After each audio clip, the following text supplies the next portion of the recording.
Hello everyone, जय हिंद। Welcome to Jha sir academy for IAS. Guys, यहाँ पे आपको सिविल सर्विसेज की प्रिपरेशन कराई जाती है और हेल्प की जाती है कि आपको किस तरीके से प्रिपेयर करना है। यहाँ पे आपको आपकी प्रिपरेशन को एनहांस करने के लिए कुछ फ्री कंटेंट्स प्रोवाइड किए जाते हैं आपकी प्रिपरेशन के लिए। कहाँ पे आपको यूट्यूब प्लेलिस्ट में मिल जाएगा। आप यूट्यूब पे जब जाएंगे तो आपको वहाँ पे वेरियस प्लेलिस्ट अवेलेबल होंगी, जहाँ पे आपको जो डेली करंट अफेयर्स के लेक्चर्स अपलोड किए जाते हैं आपको उनकी प्रॉपर तरीके से प्लेलिस्ट अवेलेबल होगी। उसी के साथ साथ आपको मंथली प्लेलिस्ट भी मिलेगी करंट अफेयर्स की और ईयरली प्लेलिस्ट भी मिलेगी। और साथ ही जो करंट अफेयर्स डेली बेसिस पे आप लोगों को प्रोवाइड किए जाते हैं उन्हीं की फ्री ऑफ कॉस्ट आपको पीडीएफ्स भी दी जाती है हमारे टेलीग्राम चैनल पे। सो गाइज, अगर आपने टेलीग्राम चैनल ज्वाइन नहीं किया है तो तुरंत डिस्क्रिप्शन बॉक्स में जाइए, वहाँ पे आपको लिंक प्रोवाइडेड होगा जहाँ से आप हमारे चैनल को ज्वाइन कर सकते हैं और वहाँ से आप हमारी सारी पीडीएफ्स का एक्सेस ले सकते हैं। और उसी के साथ साथ गाइज, आप लोगों के लिए एक बहुत ही अच्छा इनिशिएटिव स्टार्ट किया गया है मेंस के प्रीवियस ईयर क्वेश्चन एनालिसिस का। आपको आपके लिए डेली बेसिस पर एनालिसिस किया जाता है और उसकी आप लोगों को प्लेलिस्ट प्रोवाइडेड है हमारे यूट्यूब चैनल पे ही। अलग अलग पेपर में प्रोवाइडेड है आप लोगों के कन्वीनियंस के लिए, GS1, GS2, GS3 and GS4 की। उसी के साथ साथ आप लोगों के लिए जीएस के अलग अलग सब्जेक्ट्स की भी प्लेलिस्ट अवेलेबल है। इकोनॉमिक्स है, जैसे सीसैट की आप लोगों के पास प्लेलिस्ट होगी और हिस्ट्री की भी प्लेलिस्ट आपको मिल जाएगी जो कि बिल्कुल फ्री होगी, वो आपको यूट्यूब पे ही अवेलेबल होगी। और इन्हीं प्लेलिस्ट में साथ ही साथ नए नए कंटेंट्स भी रेगुलर बेसिस पे ऐड ऑन किए जाएंगे, जिसके लिए आप लोगों को झा सर अकेडमी को रेगुलरली फॉलो करना है और अपनी प्रिपरेशन को एनहांस करना है, राइट। और उसी के साथ साथ गाइज, कुछ पेड कोर्सेज भी हैं जो आप लोगों के लिए लाए गए हैं Jha sir academy for IAS के द्वारा, जो जिन पेड कोर्सेज को झा सर खुद पर्सनली मेंटोर करते हैं, खुद उसको रिलेट करते हैं। जैसे कि जीएस का प्री प्लस मेंस बैच है गाइस, बिल्कुल जीरो से तैयारी करवाई जा रही है। झा सर खुद तैयारी करवाते हैं, पर्सनल गाइडेंस आपको दी जाती है, प्रॉपर तरीके से आपको अटेंशन प्रोवाइड की जाती है और बिल्कुल बेसिक से आपको तैयारी करवाई जा रही है आपकी प्रिपरेशन को एनहांस करने के लिए, राइट। तो आप इन कोर्सेज को भी ज़रूर ज्वाइन कीजिए।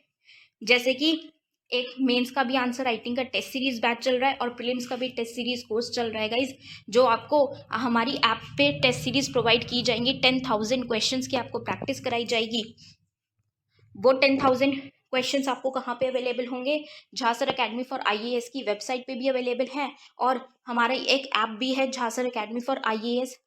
आप अगर डालेंगे तो प्ले स्टोर से आपको वो ऐप मिल जाएगी, आप उसको डाउनलोड कर सकते हैं। वहाँ पे आपको प्रीलिम्स की टेस्ट सीरीज का एक्सेस भी मिल जाएगा और उसी के साथ साथ इतनी बेहतरीन ऐप है कि आपको वहाँ पे स्टडी टूल्स भी अवेलेबल हैं कि आपकी जो स्टडी है आप उसको ट्रैक कर सकते हैं कि आप कितना टाइम इफेक्टिवली स्टडी कर रहे हैं।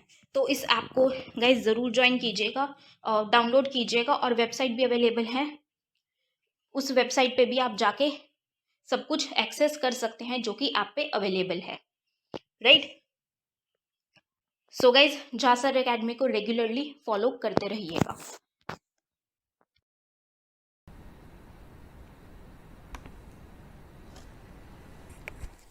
हाँ जी भाई, आवाज़ आ रही है, सुन पा रहे हैं सभी लोग?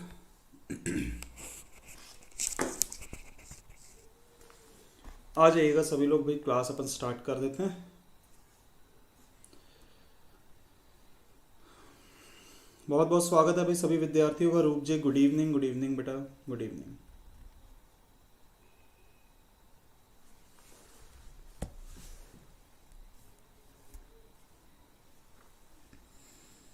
नमस्कार जी फ्रूटी जी, नमस्कार। Meera Yadav ji, good evening.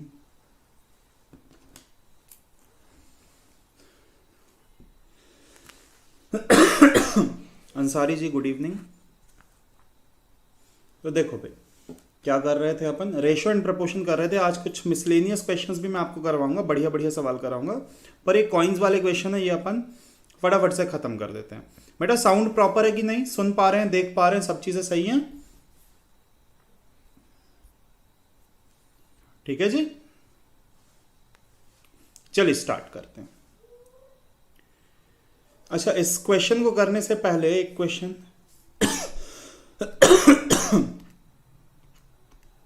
एक सेकंड, एक ये क्वेश्चन करो पहले। तो ये वाला क्वेश्चन शायद अपन ने कल नहीं किया था, है ना? ये वाला कर दो, फिर उसके बाद अपन नेक्स्ट क्वेश्चन पे आएंगे। हाँ जी भाई जनता, करके बताओ फटाफट।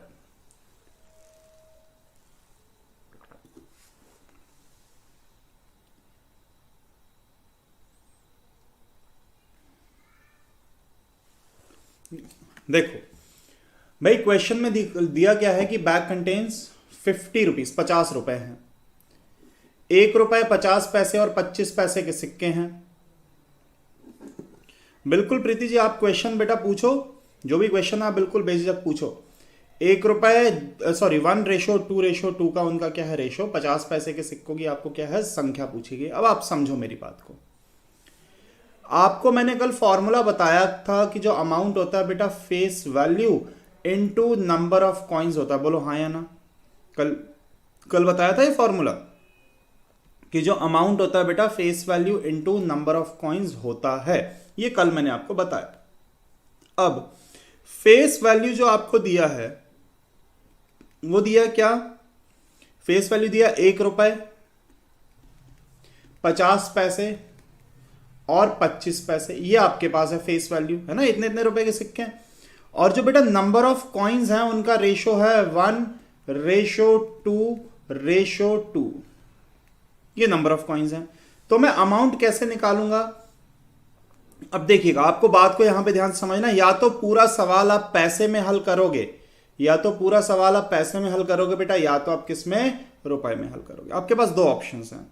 बहुत बढ़िया, अक्षता ने आंसर बता दिया है 40। ठीक है बेटा, देखते हैं आंसर 40 आ रहा है या नहीं। तो किस में हल करना चाहोगे भाई, रुपए में हल करें या पैसे में हल करें, बताइए। चलो पैसे में हल करते हैं अपन, है ना, पैसे में हल करते हैं। मैं 1 रुपए को क्या लिख दूंगा, अब मैं इस 1 रुपए को भी क्या लिख दूंगा, 100 पैसे लिख दूंगा। ठीक, तो जो अमाउंट आएगा बेटा वो क्या आएगा, 100 पैसे के 1x सिक्के हैं तो अमाउंट क्या हो जाएगा 100x, plus face value into number of coins फिर से 100x, face value into number of coins क्या हो जाएगा बेटा 50x, इज इक्वल टू कुल मिला के 50 रुपए है, मतलब 5000 पैसे हैं। कुल मिला के क्या हो जाएंगे 5000 पैसे। तो 250x बराबर 5000, x बराबर क्या हो जाएगा बेटा 20। ये x की वैल्यू निकल के आई है। अभी क्या निकल के आया बेटा, x की वैल्यू निकल के आई है। तो x की वैल्यू तो निकल के आ गई, पर पूछा गया 50 पैसे के सिक्के। 50 पैसे के सिक्के कितने हैं, तो अब यहां पर बहुत आसानी से देख सकते हैं कि 50 पैसे के जो सिक्के हैं वो 2x हैं। तो 2x इज इक्वल टू क्या हो जाएगा, 20 गुणा 2 बराबर, सही उत्तर क्या आएगा 40 निकल के आएगा। बोलो भाई, बात समझ में आई कि नहीं सभी बच्चों को? ये कल वाला क्वेश्चन ही है, बस इसमें रुपए पैसे का खेल हो गया और कुछ नहीं। हाँ जी भाई, सहमत हैं क्या सभी लोग मेरी बात से?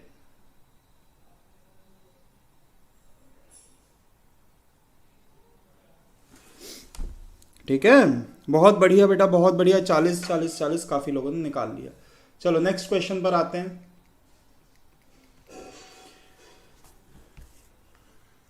नेक्स्ट क्वेश्चन ये रहा,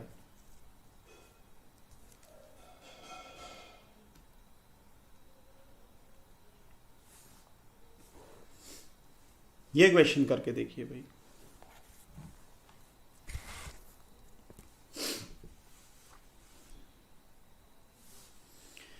अब बैग में 58 क्या है, सिक्के हैं। 58 क्या दिए आपको, कॉइन्स।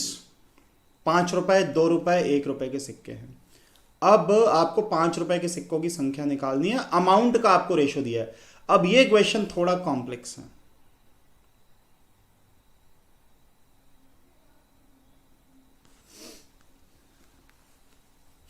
बेटा, ये तो मैथ का क्वेश्चन ही नहीं है जो आप पूछ रहे हो। तो 58 क्या है, कॉइन्स हैं। 58 क्या है बेटा, कॉइन्स हैं। तो आप क्या करोगे, ऐसे क्वेश्चन को सिंप्लीफाई करने के लिए आपको सिर्फ इतना आपको ये पता है कि जो अमाउंट होता है वो face value into number of coins होता है। अमाउंट क्या होता है बेटा, face value into number of coins होता है ना। तो नंबर ऑफ कॉइन्स आपको दिए हैं, आपको क्या दिए, नंबर ऑफ कॉइन्स। तो नंबर ऑफ कॉइन्स आप कैसे निकालोगे, आप लिखोगे अमाउंट अपॉन फेस वैल्यू। बोलो हाँ या ना, अमाउंट अपॉन फेस वैल्यू लिखोगे कि नहीं। नंबर ऑफ कॉइन्स क्या हो जाएगा भाई विद्यार्थियों, अमाउंट अपॉन फेस वैल्यू हो जाएगा। ठीक, तो अब आप क्या करोगे, आपको ये दिया गया है अमाउंट का रेशो 2:1:2। ये अमाउंट का आपको क्या दिया है, रेशो दिया है 2:1 और 2 आपको क्या दिया है, अमाउंट का रेशो दिया है। अच्छा, इसके बाद फेस वैल्यू आपको क्या दी गई है? फेस वैल्यू आपको 5 रुपए, 2 रुपए और 1 रुपए दिया गया है।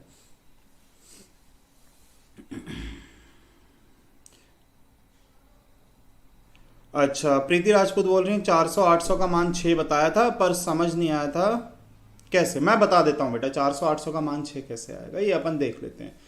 पर फिलहाल आप देखिएगा कि जो अमाउंट है वो रेशो में, तो मैं उसमें साथ में क्या लगा दूंगा बेटा? एक्स। फेस वैल्यू में तो लगा नहीं सकते, अमाउंट में मैंने क्या लगा दिया? एक्स। नंबर ऑफ कॉइन्स जो हो जाएंगे वो क्या हो जाएंगे? वो हो जाएंगे amount upon face value plus amount upon face value plus amount upon face value.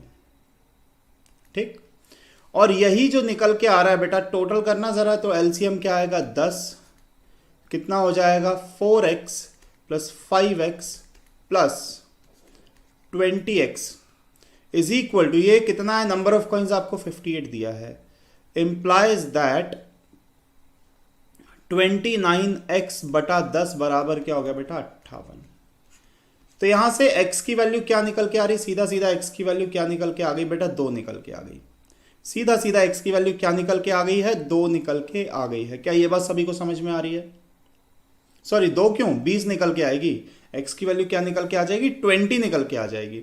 अब इसके बाद हमें पूछा 5 रुपए के सिक्कों की संख्या। भाई 5 रुपए का नंबर ऑफ कॉइन्स क्या है? ये है नंबर ऑफ कॉइन्स 5 रुपए के, 2x अपॉन 5। तो 2x अपॉन 5 में जब मैंने x की जगह क्या पुट किया? x की जगह 20 पुट किया, तो 2 गुणा 20 बटा 5। आंसर क्या निकल के आ गया? 8 निकल के आ गया। आंसर क्या आ गया भाई? 8 निकल के आ गया। हाँ जी भाई, आप पूछो। आप ये वाला formula number of coins amount upon face value कब यूज करोगे बेटा? जब नंबर ऑफ कॉइन्स दिए जाएंगे। अभी तक अमाउंट दिया था तो मैं ये वाला फॉर्मूला लगा रहा था, अब नंबर ऑफ कॉइन्स दिया तो मैं ये वाला फॉर्मूला अप्लाई करूंगा। हाँ जी, क्या मेरी बात आप लोगों को समझ में आ रही है? ठीक है ना बेटा? डाउट है तो पूछिए, आप लोग कोई भी समस्या है किसी भी प्रकार की तो पूछिए। ठीक, क्योंकि अब मैं मिसलेनियस क्वेश्चन स्टार्ट करवाऊंगा आप लोगों को।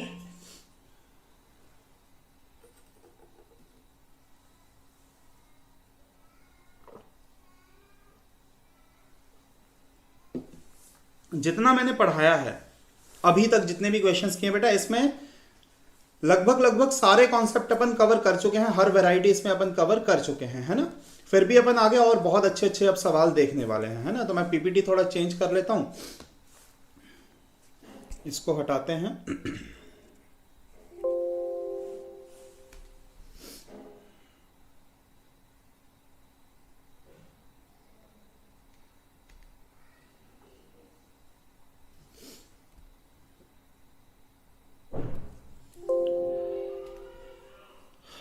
तो भाई स्टार्ट करते हैं, मतलब फुल स्क्रीन करके देखना है ना, फुल स्क्रीन करके देखना।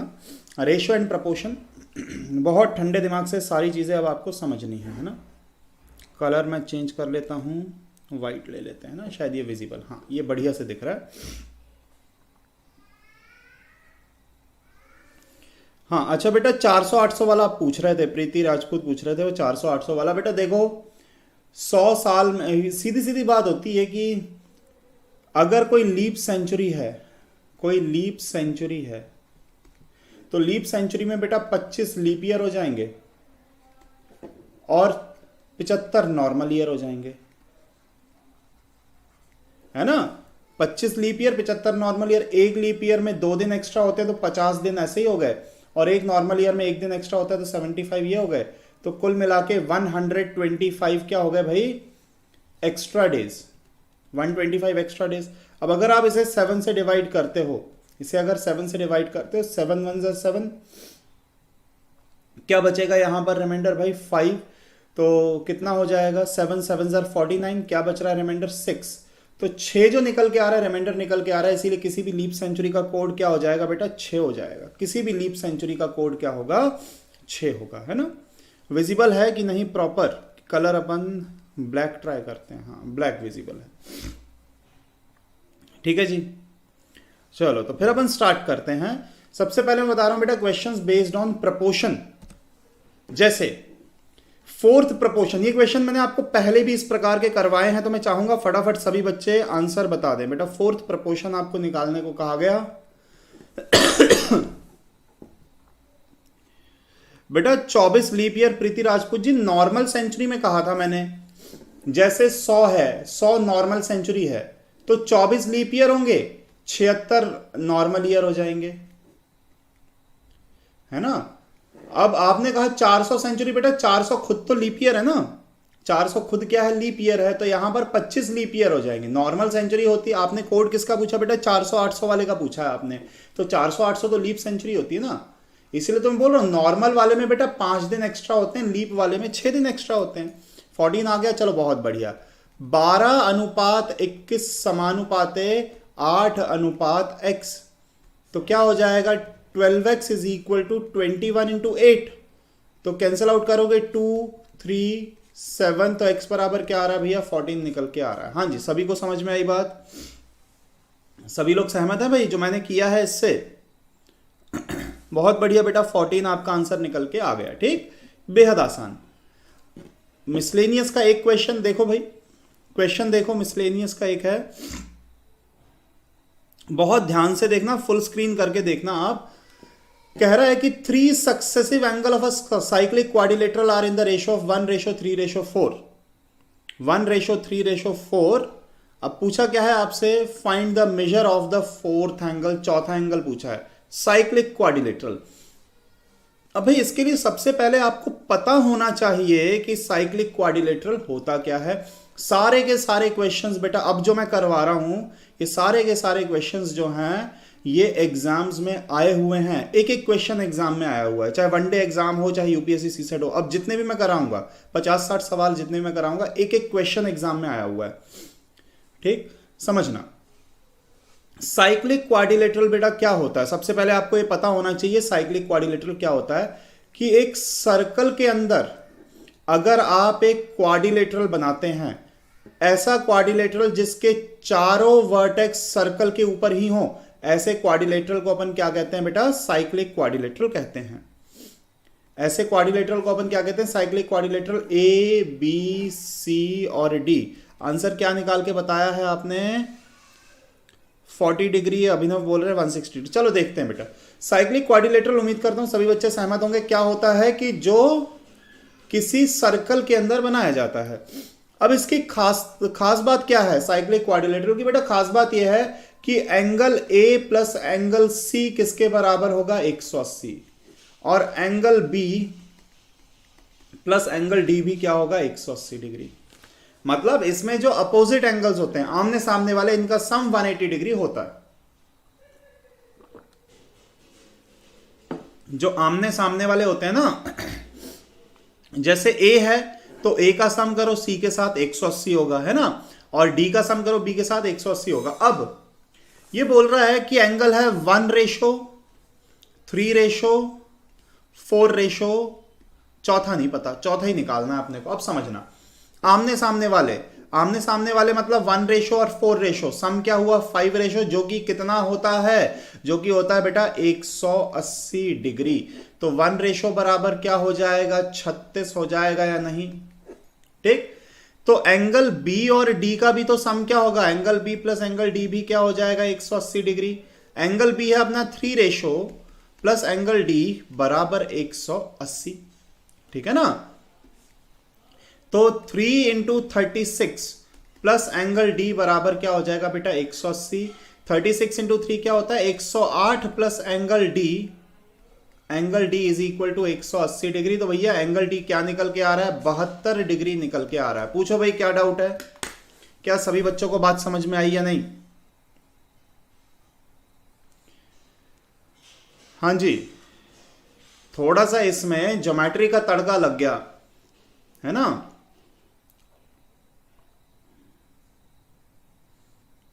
ठीक, मैं रिपीट करता हूं बिल्कुल मीरा यादव जी। देखो बेटा समझो, ये 1 है, ये 3 है, ये 4 है, ये क्वेश्चन मार्क।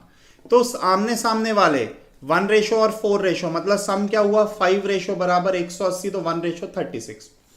तो बी और डी का सम भी मतलब 3 प्लस एंगल डी बराबर 180, 1 आपने निकाला, ये आर बराबर 36 है, तो 36 रखो यहां पे वैल्यू, आपका आंसर डी निकल के आ जाएगा। बोलो आई बात समझ में या नहीं?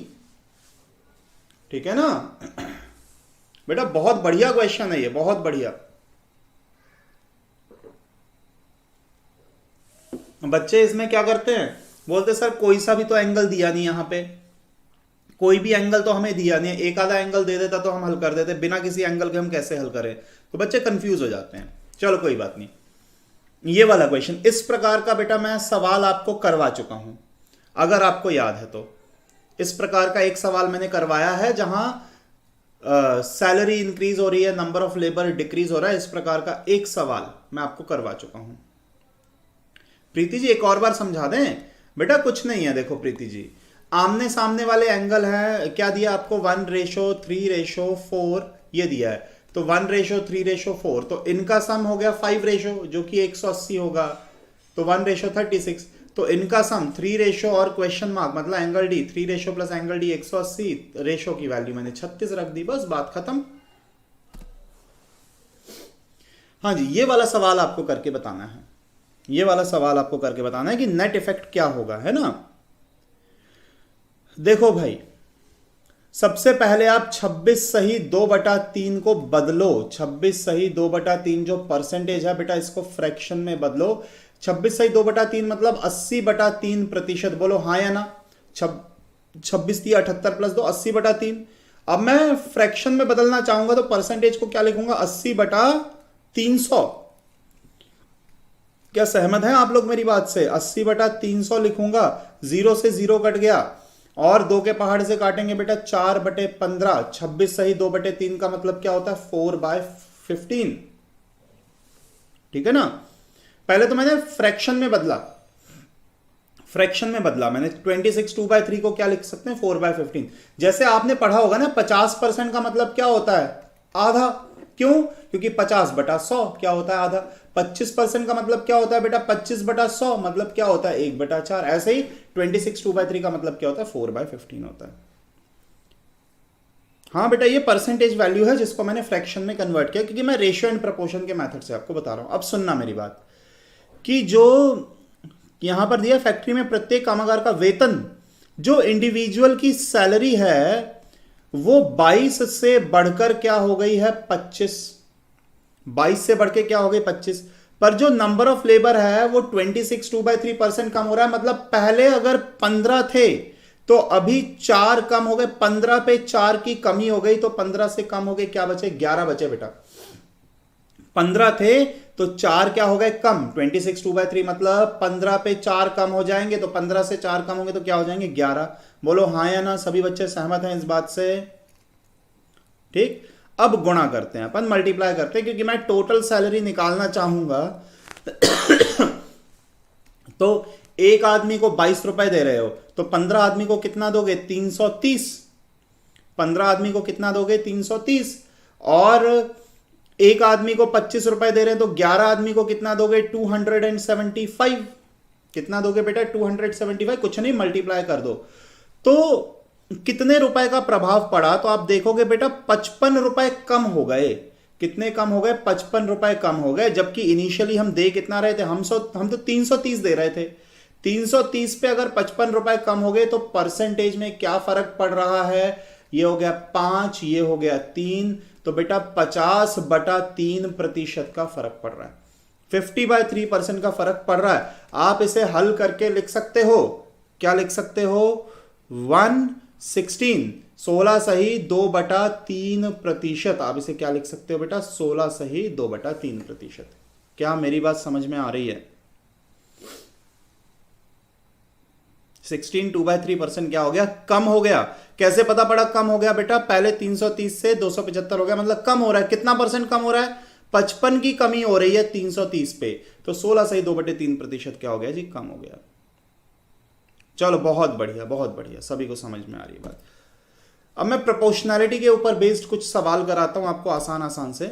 जैसे ये है बेटा, ये क्वेश्चन ट्राई करना। 15-11 वाला समझ नहीं? अभिनव जी देखो, इतनी सी बात थी कि 4/15 की कमी हो रही है, मतलब 15 पे 4 की कमी होगी बेटा। 15 में से अगर आप 4 कम करोगे तो 11 हो जाएगा ना। 15 पे 4 की क्या कर दी मैंने? कमी। ठीक है अभिनव जी? 26 2/3% का मतलब 15 में 4 कम कर दो तो 15 से कम हो गए 11 बचेंगे। हाँ जी, ये सवाल आपके सामने बेटा करना जरा, बड़ा इंटरेस्टिंग क्वेश्चन है, एग्जाम में इस प्रकार का आता है, एग्जाम में इस प्रकार का सवाल आता है।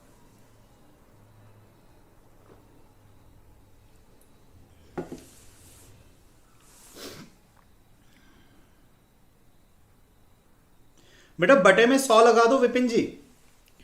देखो मैं यहीं पे बता देता हूं आपको अलग से, क्यों मैं वो स्लाइड ओपन करूं। 26 सही 2/3 को आप क्या लिखोगे, 26 3 78 प्लस 2, तो ये 80/3 हो जाएगा। और जब भी आपको फ्रैक्शन में कन्वर्ट करना होता है बटे में आप 100 से मल्टीप्लाई कर दिया करो तो क्या हो जाएगा 4/15। बस इतनी सी बात है। 3 आंसर आ रहा है।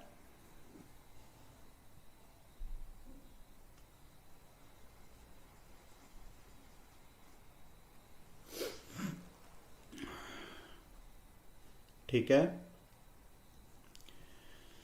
ये थोड़ा जो क्वेश्चन है बेटा लंबा होने वाला है ना। ये क्वेश्चन जो है थोड़ा सा लंबा होने वाला है, मेरी बात को ध्यान से समझना मैं क्या कर रहा हूं, है ना। देखो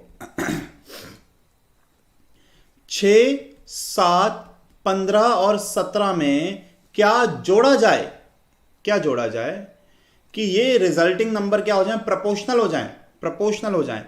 अब मेरी बात को समझो, प्रोपोर्शनल का मतलब क्या, पहले तो मैंने इनमें सब में क्या कर दिया, x ऐड कर दिया, सब में क्या कर दिया बेटा, x जोड़ दिया मैंने। अब सबको प्रोपोर्शनल बनाना मतलब पहला और दूसरे का अनुपात समानुपात है, दूसरा और तीसरे का अनुपात, यही होगा ना। तो मतलब product of first and last, मतलब 6 + x गुणा 17 + x इज इक्वल टू क्या होगा, 7 + x इंटू 15 + x, यही होगा बेटा। फर्स्ट और लास्ट का प्रोडक्ट बीच के दो के बराबर होता है। तो जब आप मल्टीप्लाई करोगे इसको तो भाई कितना हो जाएगा, 102 प्लस 6 + 17 कितना, 23x + x²। मैंने पूरा मल्टीप्लाई कर दिया बेटा, ये इधर भी गुणा सब मैंने मल्टीप्लाई कर दिया। 105 + 15 + 7 कितना हो जाएगा, 22x + x²। x² से x² कट गया, 23 में से 22 गया x, 105 में से 102 गया 3। बहुत बढ़िया भाई, किसने आंसर निकाला था सबसे जल्दी, मीरा यादव ने। बहुत बढ़िया बेटा मीरा जी, 3 आंसर भाई एकदम सही है, 3 आंसर एकदम सही है बेटा। क्या सभी लोग मेरी बात से सहमत हैं? बढ़िया। लास्ट वाला नहीं समझ में आया, मैं समझा देता हूं फ्रूटी जी, मैं समझा देता हूं बेटा, कोई दिक्कत नहीं है।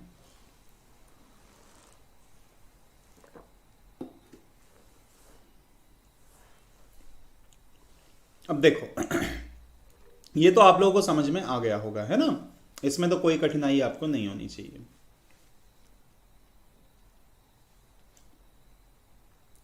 देखिएगा, इससे पहले वाला क्वेश्चन आप पूछ रहे हैं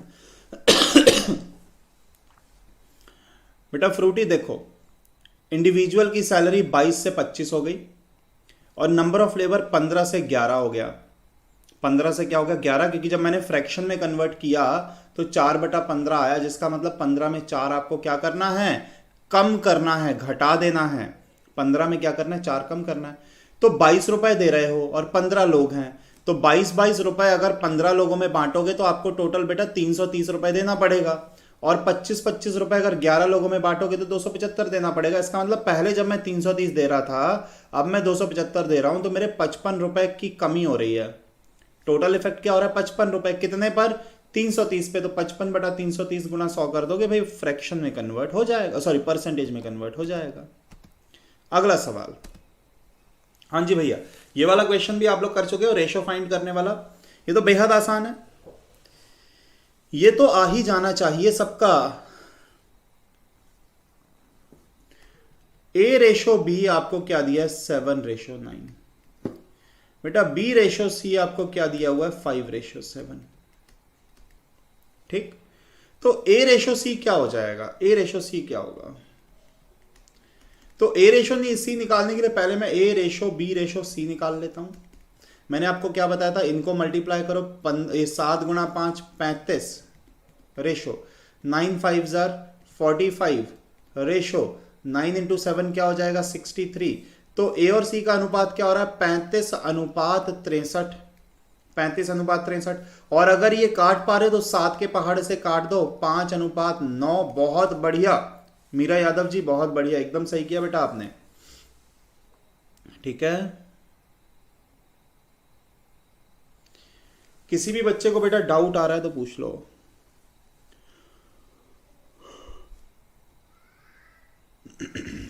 बढ़े भाई, आगे बढ़े।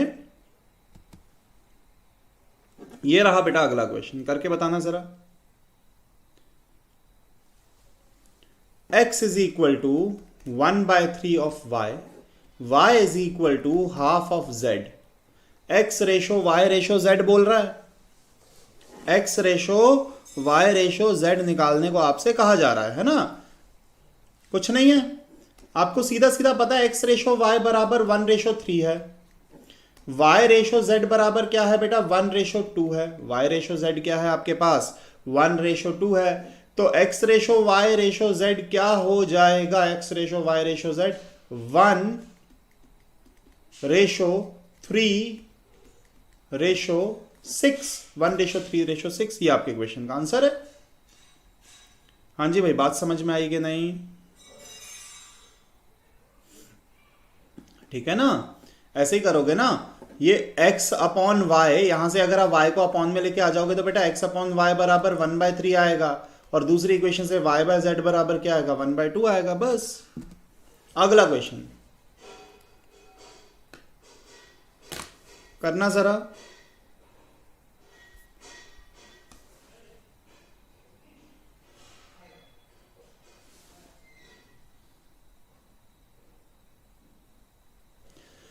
The ratio of two numbers is 3/8। Difference क्या है, 115। Smaller number. अब देखो कितना आसान सवाल है, एग्जाम में आया हुआ। 3/8, डिफरेंस कितना है, तो आप कहोगे सर 5 रेशो का डिफरेंस है। ये आपको 115 दिया है, तो 1 रेशो बराबर क्या हो गया बेटा, 23। बहुत बढ़िया अभिनव जी। तो छोटा नंबर कितना है, छोटा नंबर है 3 रेशो। 3 रेशो बराबर क्या हो गया भैया, 69 हो गया। बन रहा है कि नहीं बन रहा सभी से बेटा? डिफरेंस 5 बराबर 115, तो 1/23 हो गया। 3 रेशो क्या हो गया, 69 हो गया। हाँ जी, सहमत हैं क्या सभी बच्चे मेरी बात से? होना ही चाहिए बेटा, बहुत आसान सवाल। चलो अगला करो। 4 numbers are in the ratio of 1 2 3 4, their sum is 16. The sum of the first and the fourth number is equal to। पहली और चौथी संख्या का योग निकालने को बोल रहा है। बेहद आसान, बेहद आसान।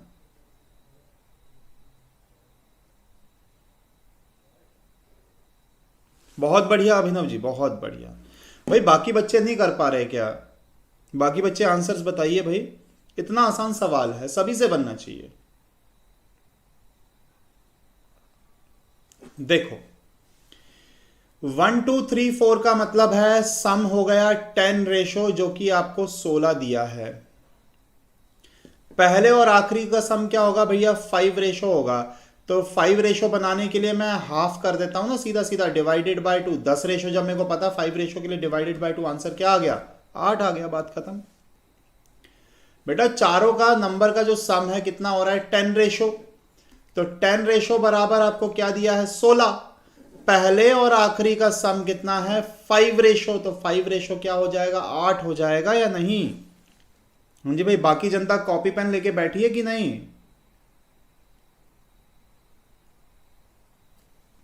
चलो ठीक, अगला क्वेश्चन। ये देखो कितना मजेदार सवाल है। ए और बी के पास 2:1 में राशि है। यदि ए बी को 2 रुपए दे देता है तो राशि का अनुपात 1:1 हो जाता है। तो शुरुआत में राशियों का अनुपात क्या था? शुरुआत में राशियों का अमाउंट नहीं, शुरुआत में राशियां क्या थी?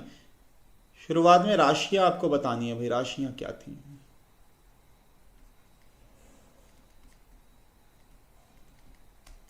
हाँ जी,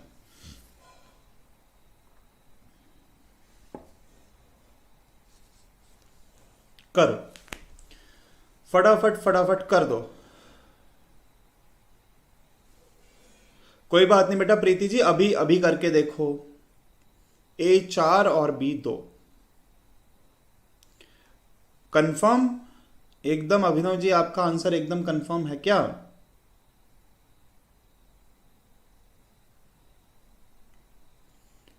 आठ और 2 बेटा, 8 और 2 तो नहीं होना चाहिए।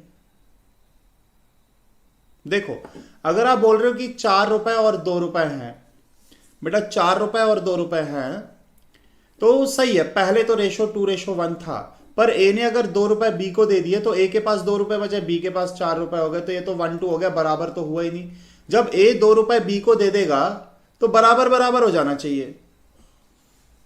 8-4, बहुत बढ़िया अभिनव जी, 8-4 बेटा आंसर एकदम सही है, क्योंकि रेशो भी 2:1 है, और जब ये 2 रुपए इसको दे देगा, इसके पास 6 बचे, इसके पास 6 बचे, दोनों का रेशो क्या हो गया, 1:1। हाँ जी, ये समझ में आया कि नहीं?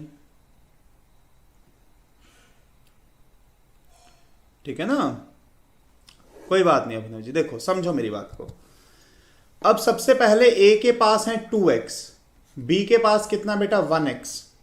ए के पास कितना है 2x, बी के पास कितना 1x।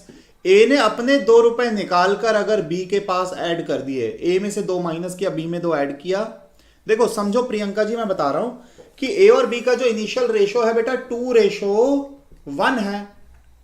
इनिशियल रेशो क्या है, 2:1 है, तो मैं कह रहा हूं ए के पास 2x, बी के पास 1x। फिर ए ने अपने हिस्से में से 2 रुपए निकालकर अगर बी को दे दिए, तो रेशो क्या हो गया दोनों का, 1/1। ठीक, 2x - 2 बराबर x + 2, x बराबर 4। तो ए के पास कितना है 2x, मतलब ए के पास 8 है, बी के पास कितना है x, तो बी के पास कितना बेटा 4 है। ठीक है ना, 8 और 4 आपके क्वेश्चन का आंसर आ गया, बिल्कुल सही। क्या अभी सभी बच्चे मेरी बात से सहमत हैं क्या? ठीक है बेटा, अगले क्वेश्चन पर आ जाऊं क्या मैं? चलो बढ़िया। By mistake, instead of dividing 117 in the ratio of 1/2, 1/3, 1/4, it was divided in the ratio of 2:3:4. Who gains the most and how much? मतलब 117 रुपए को 117 रुपए को किसमें बांटना था, 1/2 अनुपात 1/3 और अनुपात 1/4 में बांटना था, पर गलती से बांट किसमें दिया, बांट दिया 2:3:4 में, है ना। तो आपको ये बताना है कि किसको सबसे ज्यादा राशि आई और कितनी आई, किसको सबसे ज्यादा राशि मिल गई और कितनी मिल गई। बांटना था इसमें, बांट दिया इसमें। यहां पर ऐसा होना चाहिए कि किसके हिस्से में सबसे ज्यादा फायदा हुआ, राशि नहीं, किसका सबसे ज्यादा फायदा हुआ, ऐसा कुछ सवाल होना चाहिए, पर कोई बात नहीं, अपन करके देखते। देखो समझो मेरी बात को, 1/2, 1/3, 1/4 का मतलब है, अगर मैं एलसीएम कितना बेटा, एलसीएम अगर मैं 12 से मल्टीप्लाई करता हूं तो मतलब 6:4:3 में बांटना था। कितने में, 6:4:3 में बांटना था। तो अगर मैं जो एक्चुअल है, एक्चुअल 6:4:3 में हमें क्या करना था, बांटना था। चलो फटाफट से 117 रुपए को 6:4:3 में बांटते हैं, तो 6:4:3 टोटल कितना हो रहा है, तो आप कहोगे सर टोटल तो 13 रेशो हो रहा है, तो 1 अनुपात बराबर क्या हो जाएगा, 1 रेशो बराबर 9, है ना। 1 रेशो बराबर क्या हो जाएगा बेटा, 9 हो जाएगा। 13 और 117 काटोगे तो ए को मिलेगा 6 रेशो मतलब 54 रुपए, बी को मिलेगा 4 रेशो मतलब 36 रुपए, सी को कितना मिलेगा 27, मतलब ए बी सी को इतने इतने रुपए मिलने चाहिए थे। ठीक है ना, ए बी सी को इतने इतने रुपए मिलने चाहिए थे, पर अब बटा किसमें है, जो गलती हुई है, जो बाय मिस्टेक चला गया, बाय मिस्टेक किस रेशो में चला गया बेटा, बाय मिस्टेक चला गया 2:3:4 में। तो टोटल कितना, तो आप कहोगे सर 117 रुपए टोटल कितना हो रहा है, 4 और 3 7 और 2 9, 9 रेशो। तो इंप्लाइज दैट 1 रेशो बराबर क्या हो जाएगा, 13, 1 रेशो बराबर 13। तो ए को कितना मिलेगा, ए को मिलेगा 26, बी को कितना मिलेगा 39, और सी को कितना मिल जाएगा 13×4 = 52। तो भैया सबसे ज्यादा फायदा किसको हुआ, ए को तो जितना मिलना चाहिए उससे कम ही मिला है, बी को 36 की जगह 39 मिला, पर सबसे ज्यादा फायदा किसको हो गया, इसको 27 की जगह 52 मिल गए। सबसे ज्यादा फायदा किसको हुआ बेटा, सी को हुआ है। बोलो मेरी बात समझ में आई कि नहीं? बिल्कुल सही मीरा जी, सी को सबसे ज्यादा फायदा हुआ। ठीक है ना। बोलो भाई, किसी को डाउट आ रहा है क्या? सबसे पहले मैंने 1/2, 1/3, 1/4 को किसमें 6, 4, 3 में बदल दिया। 6, 4, 3, क्योंकि 12 से एलसीएम से मल्टीप्लाई करोगे, 2, 3, 4 का एलसीएम क्या होता है बेटा? 12 से मल्टीप्लाई करके 6, 4, 3, मतलब 2:3:4। 6, 4, 3, तो 117 को अगर मैं 6, 4, 3 में बांटूंगा तो 54, 36, 27, जबकि एक्चुअल इसमें जाना चाहिए पर गया किसमें? 2, 3, 4 में, तो मतलब 26, 39 और 52। इस हिसाब से सी को सबसे ज्यादा फायदा हुआ है। हाँ जी, क्या सभी बच्चे मेरी बात को समझ पा रहे हैं बेटा? हाँ या ना बोलो भाई, आंसर मत बताओ।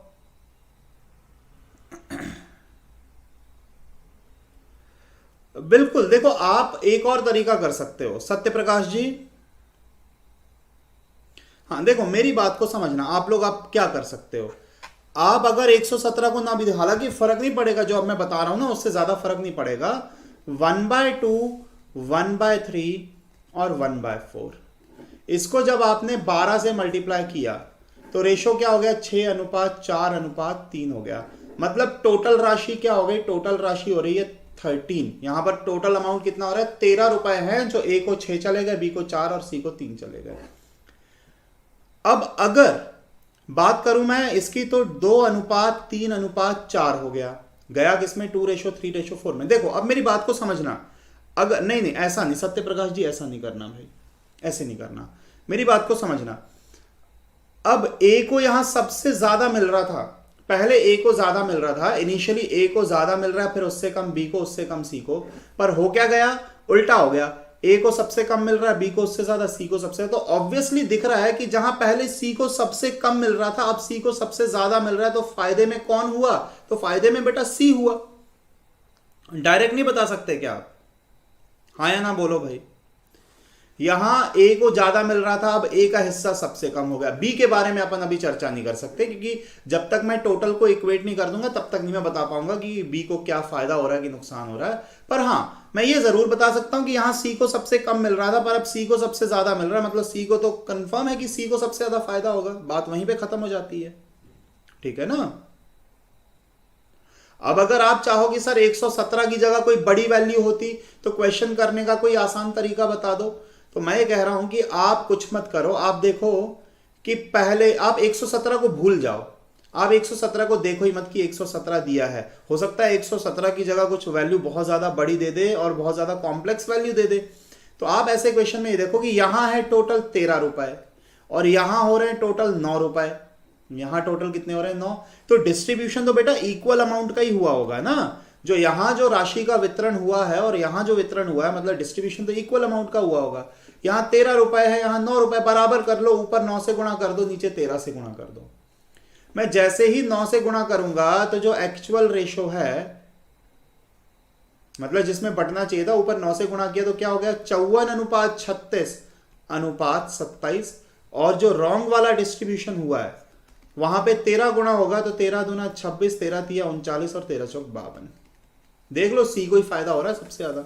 आप इक्वेट इस तरीके से भी कर सकते हो। बी को सिर्फ 3 रुपए का फायदा हुआ, ए को तो बेटा घाटा हो गया, बी को 3 रुपए का फायदा हुआ, सी को सबसे ज्यादा प्रॉफिट हो गया। कितने का? आप देख सकते हो 25 रुपए का फायदा हो गया। अगला सवाल, 1250 को एबीसी में बांटो कि ए को मिले 2/9 बी का और सी को मिले 3/4 ए का। हाँ जी बताओ फिर क्या होगा? 1250 को अगर एबीसी में बांटना है तो ए बी सी के हिस्से निकाल के बताओ।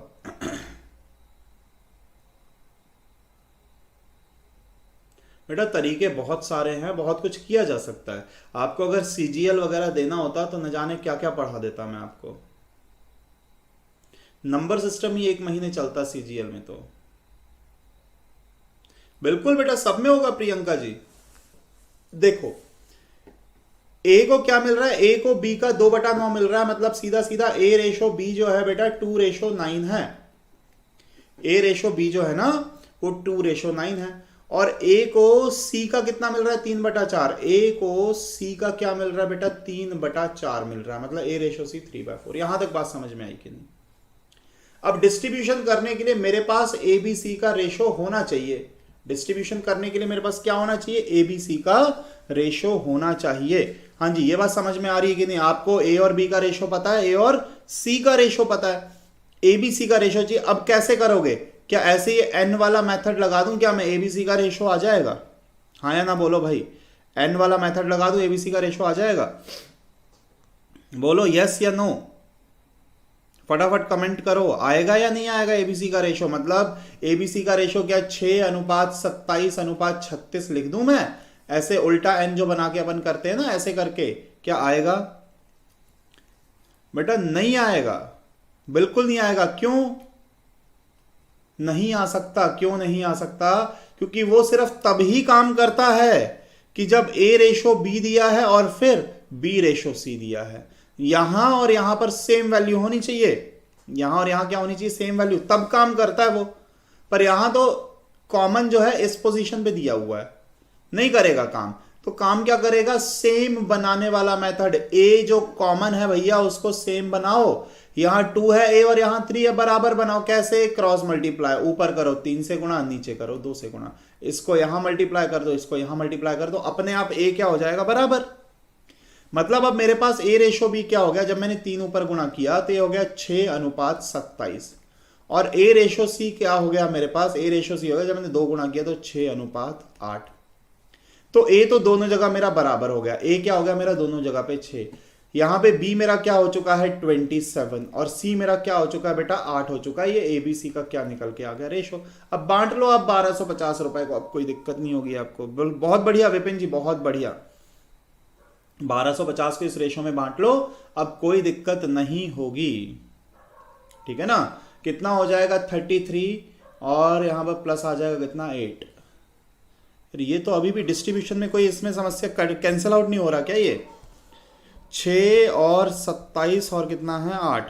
हाँ, ये कैंसिल आउट ही नहीं होगा, कुछ तो लफड़ा है, क्योंकि 41 रेशो हो रहा है। अगर 1250 के बराबर रखोगे तो 1 रेशो बराबर 1250/41। 41 वैसे ही प्राइम नंबर बेटा, कटेगा नहीं, तो कुछ तो एरर है क्वेश्चन में। कोई दिक्कत वाली बात नहीं, हमने जो किया हमने सही किया है, वो वैल्यू ही ऐसी है। हमने जो किया बिल्कुल सही किया है, क्योंकि 1250 की जगह कुछ ऐसा होना चाहिए था जो 41 से कटे, पर ये तो कैंसिल आउट ही नहीं होगा। कोई बात नहीं, चलो ठीक, बढ़े आगे।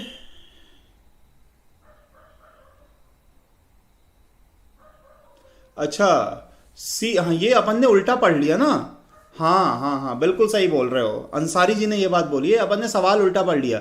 सी को ए का 3/4 मिला है, सी को ए का 3/4 मिला है, मतलब ये हुआ, ये गड़बड़ी हो गया, इसको पूरे को ही हटाता हूं मैं, मैंने भी ध्यान नहीं दिया, कोई बात नहीं। देखो ए को बी का मिल रहा है 2/9, मतलब ए रेशो बी आपका क्या है? 2/9। यहां तक तो ठीक है, पर यहां दिखा है सी को ए का, मतलब सी बाय ए जो है ये कितना दिया हुआ है? ये आपको दिया हुआ है 3/4। अब सही है ना? अब सही है। तो अब मैं क्या करूंगा, मैं एक काम करता हूं, मैं ए और बी को नीचे लिख देता हूं, यहां पे ए रेशो बी लिख देता हूं मैं, ये 2/9 है। अब अपने पास डायरेक्ट रेशो निकल, क्योंकि कॉमन इस जगह पे लिखा हुआ है, तो पहले है सी, दूसरे नंबर पे है ए, और लास्ट में क्या है? बी। तो सी ए बी मेरे पास क्या निकल के आ रहा है? 6:8:36 ये निकल के आ रहा है, 6:8:36। सी ए बी मैंने ए और बी को बेटा नीचे लिख दिया, क्योंकि ये जो उल्टा एन वाला मेथड होता है तभी काम करता है जब कॉमन यहां पर होता है ना, नहीं तो फिर आप ए को बराबर बना के भी कर सकते थे, कोई दिक्कत नहीं है। तो ये रेशो निकल के आया, और अगर आप इसे 2 के पहाड़े से काटना चाहो तो काट दो, 3:4:18 हो जाएगा, है ना? तो अब तो ये परफेक्टली डिविजिबल है, अब तो कोई दिक्कत वाली बात है ही नहीं है। अब तो 18 और 4 22 और 3 25, 25 रेशो बराबर क्या हो गया बेटा? 1250 हो गया। 1 रेशो बराबर क्या हो जाएगा? 50। अब आप डिस्ट्रीब्यूट कर लो, सी को मिलेगा 150 रुपया, इसको 4 रेशो मिल रहा है, 4 रेशो बराबर क्या हो जाएगा? 200। और इसको कितना मिलेगा? 18:18 900। ये आपका आंसर आ जाएगा बेटा। हाँ जी, बात समझ में आई है नहीं आई? बहुत बढ़िया अंसारी जी। 4-3 आपने भी सही बोला अभिनव जी। क्या सभी बच्चे अभी मेरी बात से सहमत हैं? अगला देखो बेटा, सेम वैसा ही, A इज इक्वल टू, मतलब ए रेशो बी बराबर, मैं सीधा सीधा लिख देता हूं 2:3, और बी रेशो सी बराबर क्या है बेटा? 4:5। ए रेशो बी रेशो सी क्या हो जाएगा, कुछ नहीं 8:12:15, बात खत्म। 8:12:15, ठीक है ना, यही होगा। सभी को बात समझ में आई कि नहीं? बेटा डाउट है तो पूछ लेना, हालांकि ये तो बहुत आसान था। अगला देखो, अरे ये तो क्वेश्चन इनकम्प्लीट है। ये वाला क्वेश्चन करो बेटा। हाँ जी, क्या ये सवाल कर पाएंगे आप लोग? A ratio B C ratio D E ratio F, ये निकाल के बताना है आपको।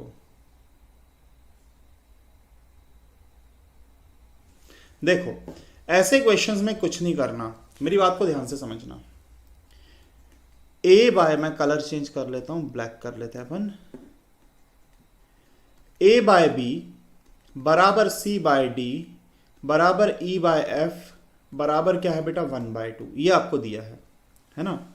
आपसे बोल क्या रहा है? बोल रहा है 3a plus 5c plus 7e divided by 3b plus 5d plus 7f, ये निकाल दो। इसे करने के बेटा मैं आपको 2-3 तरीके बता सकता हूं, पर अगर आप शॉर्टकट याद रखना चाहो तो ये होगा कि a बाय बी में अगर मैं सेम नंबर मल्टीप्लाई करूं, जैसे यहां पे 3 मल्टीप्लाई हो रहा है, यहां पे 5 मल्टीप्लाई हो रहा है, यहां पे 7 मल्टीप्लाई हो रहा है, तो ऐसे केस में जो आंसर आता है बेटा सेम निकल के आता है। आंसर क्या निकल के आता है भैया? सेम निकल के आता है। मेरी बात को ध्यान से समझना, मैं ये कह रहा हूं कि अगर सेम नंबर मल्टीप्लाई होगा तो आंसर सेम ही निकल के आ जाएगा, अगर सेम नंबर मल्टीप्लाई होगा। जैसे मैं ये भी कह सकता था कि 4/4 अगर ए और बी है, फिर -3 सी और डी है, और फिर प्लस 8e और 8 अगर f है, तो भी आंसर क्या निकल के आएगा बेटा 1/2। अगर यहां 4 फिर -3 8 आंसर क्या निकल के आएगा? सेम निकल के आएगा, 1/2 ही निकल के आएगा। बहुत बढ़िया अभिनव जी, बहुत बढ़िया। क्या मेरी बात से सहमत? अब आपका हो तो मैं इसको प्रूफ भी कर सकता हूं, आपका हो तो हम इसे सिद्ध भी कर सकते हैं, कोई दिक्कत वाली बात है ही नहीं। देखो कैसे प्रूफ करेंगे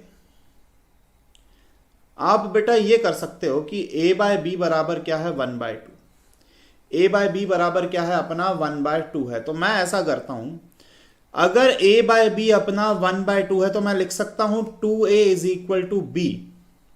वैसे ही मैं ये भी लिख सकता हूं 2c is equal to D, और मैं वैसे ये भी लिख सकता हूं 2e is equal to F. अगर मैंने c बाय डी बराबर क्या रखा 1/2 और मैंने e बाय एफ बी बराबर क्या रखा 1/2, तो मैं इस तीनों पॉइंट लिख सकता हूं, ठीक है ना। तो मैंने क्या किया, ये जो डिनोमिनेटर है ये, सॉरी 1/7 नहीं 1/2 आएगा, ये मैंने गलती से लिख दिया, 1/2 ही आएगा, जो दिया होता है ना उसी के बराबर आता है, बाय मिस्टेक मैंने लिख दिया था, 1/2 आएगा। अब मैं बोल रहा हूं कि अगर मैं b की जगह क्या रखूंगा 2a, तो देखो अब क्या होने वाला है, ऊपर तो ठीक है 3a plus 5c plus 7e, मैंने यहां रखा सीधा सीधा b की जगह 2a, तो हो जाएगा 6a, ये d की जगह रखा मैंने 2c, तो हो जाएगा 10c, f की जगह मैंने क्या रखा 2e, तो क्या हो जाएगा 14e। अब अगर यहां डिनोमिनेटर में से 3a 5c और 7e, अगर मैंने डिनोमिनेटर में से 2 कॉमन निकाला तो फिर से 3a plus 5c plus 7e बचेगा, तो ये पूरा कट गया। क्या है आंसर बेटा 1/2 आ गया। आंसर क्या आ गया 1/2। बिल्कुल आपने सही किया, बिल्कुल सही किया अभिनव जी, आपने एकदम सही किया हुआ है। आपने क्या किया है, एकदम सही, ये कट गया बेटा। आंसर क्या आ जाएगा इसका? आंसर 1/2 आ जाएगा। एकदम सही किया अभिनव जी आपने। चलो अगले क्वेश्चन पे आते हैं। अच्छा एक थोड़ा सा मैं इसमें वेरिएशन करवा दूं आपको,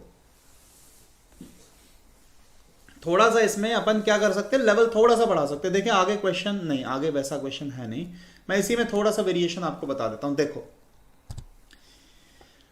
अगर आपको दिया है a बाय बी बराबर c बाय डी बराबर e बाय एफ बराबर 1/2 बेटा आपको दिया हुआ है। आपसे पूछा जाए अगर MA NC OE plus plus plus upon में क्या है MB ND और प्लस OF, ये है। तो जब आप सेम नंबर मल्टीप्लाई करते हो ना तो आंसर क्या आता है बेटा? सेम ही निकल के। अगर मैं सेम नंबर मल्टीप्लाई करूंगा तो आंसर क्या आएगा? एकदम सेम निकल के आएगा, कोई दिक्कत वाली बात उसमें है ही नहीं। पर समस्या कहाँ हो जाती है, बच्चे थोड़ा सा कंफ्यूज हो जाते हैं कि जैसे मैंने लिखा 2/2 a²b² प्लस 4/4 है यहाँ पर c² और d² है प्लस 7e²/7f²। अभी देखो नंबर तो सेम मल्टीप्लाई हो रहा है, पर रेशो का क्या हो गया बेटा, स्क्वायर हो गया ना। तो रेशो का स्क्वायर हो गया तो आंसर क्या हो जाएगा 1/4। आप भी स्क्वायर कर दो, बात खत्म हो गई। अगर ए बी का सी डी का और ई एफ का स्क्वायर हो रहा है तो आप भी स्क्वायर कर दो, 1/2 का 1/4 हो जाएगा बस। जब तक ये ए और बी, सी और डी, ई और एफ है तब तक आंसर सेम है। मल्टीप्लाई भले ही कुछ भी करवा, पर यहां तो आपने स्क्वायर कर दिया तो आप भी स्क्वायर कर दो। क्यूब किया होता तो हम भी क्यूब कर देते हैं ना। बात समझ में आ रही है क्या मेरी आप लोगों को? हाँ जी भाई, चलो ठीक। अगला सवाल बेटा, क्वेश्चन थोड़ा सा इनकम्प्लीट है। ऑप्शन होते ना तो आप ज्यादा बेहतर से इसको कर पाते। इसका जो आंसर निकल के आएगा ना वो या तो P या तो Q या तो R की फॉर्म में निकल के आएगा। एग्जैक्ट नहीं आ सकता, या तो P या तो Q या तो R की फॉर्म में निकल के आएगा।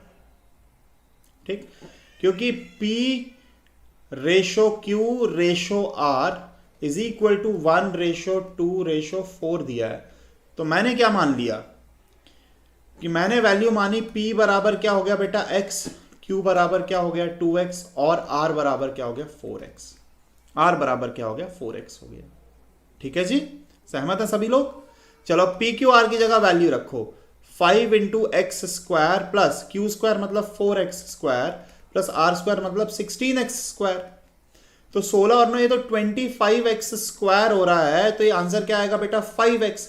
x मतलब क्या हो जाएगा P, तो आंसर क्या निकल के आएगा 5P। क्योंकि मैं x के फॉर्म में नहीं लिख सकता, x तो मैंने मन से माना है। मैं आंसर उसी फॉर्म में लिखूंगा जो सवाल में दिया, या तो P या तो Q या तो R की फॉर्म में। तो मैंने P की फॉर्म में लिख दिया। बोलो बात समझ में आ रही है कि नहीं? x बराबर मैंने P माना है तो आंसर मेरा क्या आ जाएगा भैया 5P निकल के आ जाएगा, जो कि सही आंसर। बहुत बढ़िया अभिनव जी, बहुत बढ़िया। क्या सभी बच्चे सहमत है? बेटा आंसर 5 नहीं हो सकता सिर्फ, क्योंकि अगर आप रेशो की वैल्यू डायरेक्ट रखोगे, मेरी बात को समझो, अगर आप बेटा रेशो P बराबर 1, Q बराबर 2 और R बराबर 4 रखोगे ना, तब तक ही आपका आंसर 5 आएगा। तब तो 5 + 4 + 16 ये √25 हो जाता, तो आंसर 5 आ जाता। पर ऐसा नहीं, ऐसा बिल्कुल नहीं, क्योंकि भाई ये कुछ ना ये वैल्यू थोड़ी ना PQR की। PQR की वैल्यू तो कुछ और होगी ना कुछ तो कांस्टेंट मल्टीप्लाई होगा। अंसारी जी P में भी आ सकता है, आप कहो तो मैं Q के फॉर्म में, देखो Q के फॉर्म में भी अपन लिख सकते हैं। मेरा आंसर क्या आया 5x आया है। तो अगर P की फॉर्म में लिखना चाहोगे तो 5P। अब Q बराबर क्या है, तो Q ये जो x है, x को आप क्या लिख सकते हो, x = Q/2 भी लिख सकते हो आप, है ना। तो 5x की जगह क्या लिख सकता हूं Q/2। तो मेरा आंसर क्या हो जाएगा 5/2Q, ये भी हो सकता है। और अगर मैं R की फॉर्म में लिखना चाहूं तो x बराबर क्या हो जाएगा, x बराबर R/4 हो जाएगा। तो 5x जो मेरा आंसर आया, मैं उसे क्या लिख सकता हूं 5 × x की जगह क्या लिख सकता हूं R/4। तो मेरा आंसर क्या हो गया 5R/4। तो या तो P की फॉर्म में लिखो, या तो Q की फॉर्म में, या तो R की फॉर्म में, डिपेंड करता है ऑप्शन में क्या दिया है।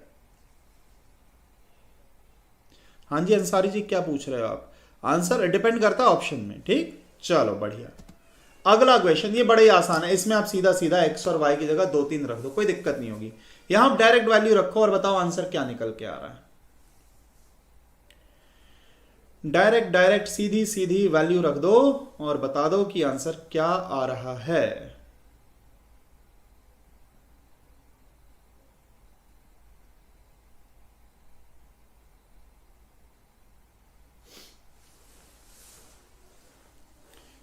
हाँ जी भाई, कुछ तो बताओ। इतना आसान क्वेश्चन तो देख पा रहे हो ना भाई? फुल स्क्रीन करके पढ़ रहे हैं सभी लोग?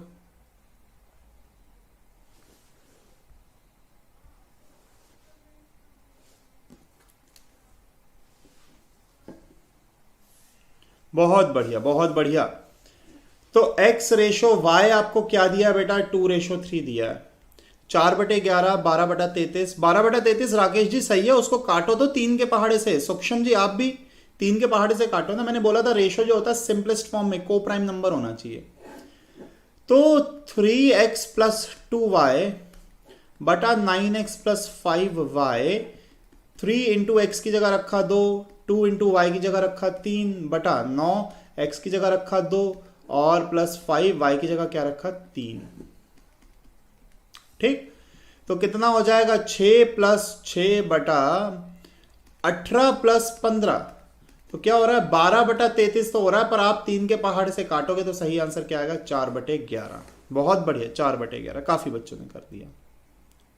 ठीक है जी, चलो तो भाई बाकी की सभा रखेंगे कल। कोई कुछ पूछना चाह रहा है तो पूछ लो, नहीं तो फिर अपन कल कंटिन्यू करेंगे, है ना। ठीक है जी, अभी बहुत सारे क्वेश्चंस मेरे पास बचे हैं, अपन कल भी कंटिन्यू करेंगे बेटा। रेशियो एंड प्रपोर्शन को अपन कल कंटिन्यू करेंगे। एवरेज में डाउट है पूछो बेटा, सूक्ष्म पूछो। कौन सा क्वेश्चन नंबर बोलो बेटा, क्वेश्चन नंबर बोलो। एवरेज में क्या डाउट है? एवरेज का ये रहा पीडीएफ। हाँ जी, क्वेश्चन नंबर बोलो।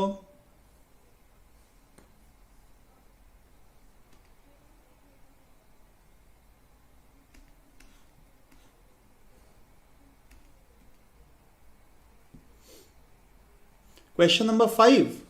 अच्छा, बहुत बढ़िया सवाल है सूक्ष्म जी, आपने बहुत शानदार सवाल उठाया।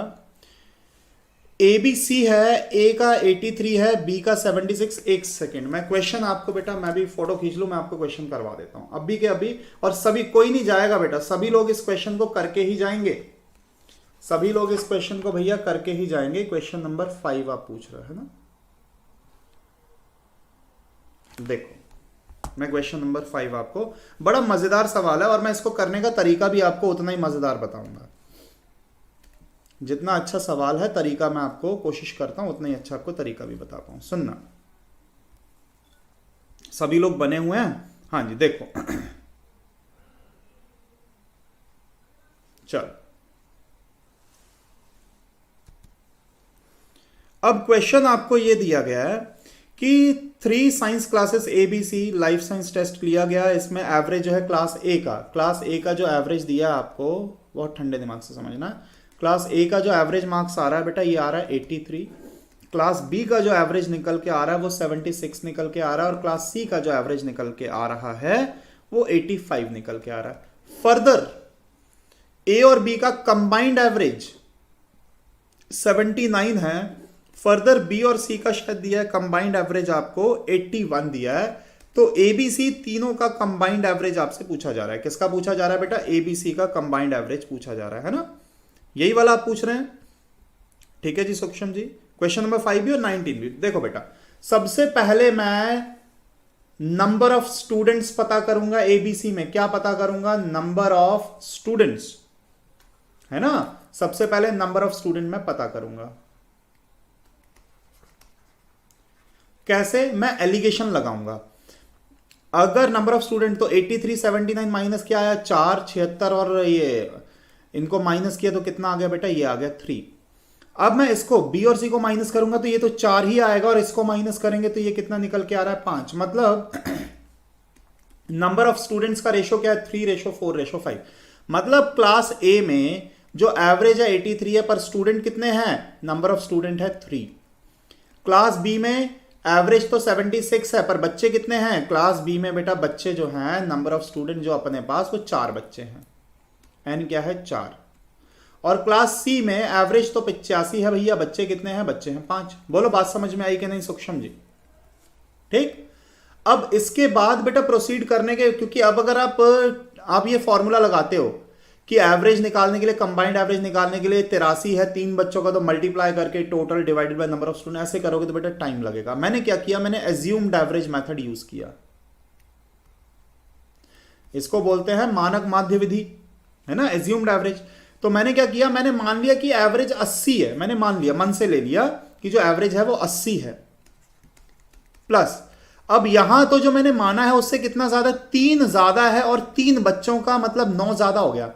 3 ज्यादा है बेटा, 3 बच्चों का तो कितना? 9 ज्यादा हो गया। यहां 4 कम है, 4 बच्चों का तो 16 क्या हो जाएगा? कम। यहां 5 ज्यादा है, 5 बच्चों का तो बेटा 25 क्या हो जाएगा? ज्यादा। डिवाइडेड बाय टोटल स्टूडेंट कितने हैं? 5 4 9 3 12 बच्चे हैं टोटल। हाँ जी, बात समझ में आई कि नहीं? क्या मेरी बात समझ में आ रही बेटा? 3 ज्यादा है 3 बच्चों का तो 9 ज्यादा, 4 कम है 4 बच्चों का 16 कम, 5 ज्यादा है 5 बच्चों का तो कितना 25 ज्यादा हो गया है ना। 80 से कंपेयर कर रहा हूं। अब देखिए 80 प्लस कितना हो जाएगा, इसको सिंप्लीफाई करोगे तो ये हो रहा है आपका कितना, 16 ये गया तो यहां बचा -7, 25 में से आपने 7 घटाए तो बेटा ये कितना हो जाएगा 18/12, तो ये तो 3/2 हो रहा है, 1.5 हो रहा है, ये तो 1.5 हो रहा है, तो 80 प्लस 1.5 हो रहा है तो आंसर 81.5 आएगा बेटा। देख लो ऑप्शन डी आंसर है। बोलो बात समझ में आई कि नहीं? 81.5, 18/12 क्या हो जाएगा, 1.5 हो जाएगा ना, 3/2 1.5, ये आपका आंसर है। बोलो मेथड समझ में आया कि नहीं? सबसे पहले मैंने एलिगेशन से, आप ये मत समझना कि सर ने ट्रिपल एलिगेशन का सवाल करा दिया बेटा, ट्रिपल एलिगेशन तो बड़ा जटिल होता है, आज तक वैसे सी सेट में आया नहीं है, ट्रिपल एलिगेशन नहीं लगाया, ये है डबल एलिगेशन ही, क्योंकि मैं दो वैल्यूज में ही लगा रहा हूं, अभी दो वैल्यूज में ही लगा रहा हूं, ये डबल एलिगेशन है। ट्रिपल तो और मजेदार होता है, कभी हाई लेवल पढ़ेंगे तो फिर करेंगे। और आपने कौन सा बोला बेटा? क्वेश्चन नंबर 19 बोल रहे हैं सुक्षन जी, क्वेश्चन नंबर 19 भी देख लेते हैं एक बार। तो इनका क्वेश्चन नंबर 19 है ये, the average age of 30 boys in the class is 15 years, one of the boys 20 left the class, 2 new boy came in his place, age difference 5 दिया है, if the average age of all the boy of the class become 15 years। अरे ये तो आसान है बेटा, इसमें तो कोई दिक्कत नहीं होनी चाहिए। चलो मैं ये भी करा देता हूं, ये कराता हूं, इसको भी मैं इमेज क्लिक कर लूं। देखो इसको भी करने में मैं ज्यादा शॉर्टकट वॉटकट नहीं लगाऊंगा, मैं सीधा करवा देता हूं इसको। देखो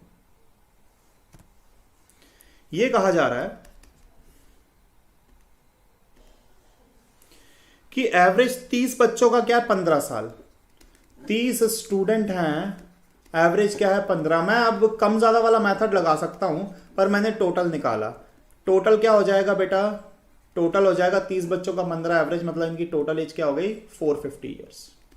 ठीक, अब इसमें एक बच्चा 20 साल वाला चला गया, एक बच्चा 20 साल वाला चला गया, मतलब ग्रुप का एवरेज क्या बचा हुआ है? ग्रुप का एवरेज बच गया अब 430। ठीक, ग्रुप का एवरेज क्या हो गया 430 हो गया। अब इसमें दो बच्चे आ रहे हैं, दो बच्चे आ रहे हैं, तो मैंने क्या मान लिया, जो आ रहे हैं उनको ए और बी मान लिया, ये दो बच्चे आ गए। इसके बाद जो एवरेज हो गया वो कितना हो गया? एवरेज फिर से 15 हो गया, इनटू बच्चे कितने हो गए? बच्चे हो गए 31। क्यों? क्योंकि गया 30 में से गया तो एक था, पर आए कितने हैं? दो, तो स्टूडेंट क्या हो गए बेटा? स्टूडेंट तो 31 हो गए। क्या मेरी बात आपको समझ में आ रही है कि पहले 430 बचा हुआ है, क्योंकि उसमें से 20 साल वाला चला गया, पर दो बच्चे ए और बी आ गए। अब जो टोटल होगा, टोटल तो आप कैसे निकालोगे? Number of student into new average. Number of student, बच्चे कितने हो गए 31, एवरेज कितना हो गया 15। चलो सॉल्व कर लो, a प्लस बी बराबर कितना हो जाएगा 450, और प्लस 15 और कर दोगे तो ये हो जाएगा 465 माइनस 430। तो a और b का जो टोटल है, a और b का जो बेटा टोटल है वो कितना निकल के आ रहा है 35। आपको ये और कहा गया है कि a और b का टोटल तो 35 है, चलो ठीक है, पर इनकी एज में जो बेटा डिफरेंस है ना वो 5 साल दिया, सवाल पढ़ो, इनकी एज में जो डिफरेंस है ना वो अंतर 5 साल दिया है। तो छोटा कौन है? b छोटा है। आप अगर दोनों इक्वेशंस को माइनस कर देते हो, माइनस कर देते तो बेटा a कट जाएगा, 2b बराबर क्या आ जाएगा माइनस करने पे 30, b बराबर क्या आ जाएगा बेटा 15, b बराबर, ये छोटे वाला है, बड़े वाले की एज निकालनी है तो a बराबर 20 साल आ जाएगा, बड़ा वाला 20 साल का हो जाएगा। बोलो हाँ जी सूक्ष्म जी, बात समझ में आई कि नहीं? ठीक है, बहुत बढ़िया भाई। तो मैंने आपके दोनों क्वेश्चंस करवा दिए। तो भाई मिलते हैं फिर कल, अपन मुलाकात करते हैं रात को 8 बजे। और भाई सभी लोग पढ़ते रहो, ईमानदारी से पढ़ते रहो, डाउट्स हैं तो पूछते रहो, ठीक है ना? चलो बहुत बहुत धन्यवाद भाई सभी विद्यार्थियों का। हाँ जी बोलो बेटा सूक्ष्म, बोलो बोलो बोलो बोलो, कौन सा है एक और डाउट बोलो।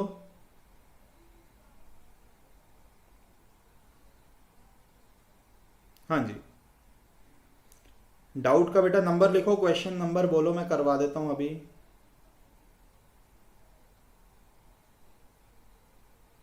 25।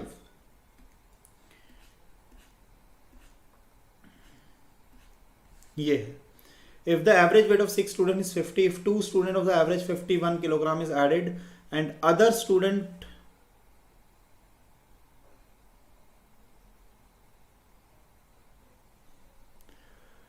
यहां पर लिखा है 2 student of average age of 51 kilo, average age नहीं होना चाहिए, यहाँ एवरेज वेट आएगा सबसे पहले, तो average weight of 51 kilogram added and other student of average weight देखो बेटा ये गड़बड़ है सवाल। सबसे पहले तो यहाँ वेट आएगा, उसका तो कोई दिक्कत नहीं है, वो तो चलो ठीक है, वो तो समझ में आ रही बात। पर यहां पर 2 बच्चे ऐड किए हैं, यहां पर कितने बच्चे ऐड हो रहे हैं दूसरी कंडीशन में 55 वाले, सूक्ष्म जी ये नहीं पता ना अपने को, ये जो मैंने हाईलाइट किया ना कि यहां पर तो 2 स्टूडेंट उन्होंने ऐड कर दिया, पर एक जो आ रहा है फिर जो तीसरा वाला आ रहा है वो नहीं पता ना अपने को 55 वाले कितने आ रहे हैं, फिर तो हम अपन कर ही देंगे। हाँ देखो यहां एज नहीं है, यहां पहली बात तो वेट आएगा, पर यहां पर 50 देखो 6 गुणा 50 हो गया, 2 गुणा 51 हो गया, यहां पर हमें ये नहीं पता बच्चे कितने हैं। देखो 50, 51 और 55, मैं आपको बताता हूं क्या है पॉइंट। देखो पॉइंट छोटा सा है, 6 बच्चे हैं जो 50 किलोग्राम के हैं, 6 बच्चे हैं 50 वाले, 2 बच्चे हैं 51 वाले। अब ये नहीं पता कि फिर कितने बच्चे आ रहे हैं, चलो मैं एक भी मान लूं 55 वाला, तो टोटल बच्चे कितने हो जाएंगे 9। आप ऐसे हल कर दो बस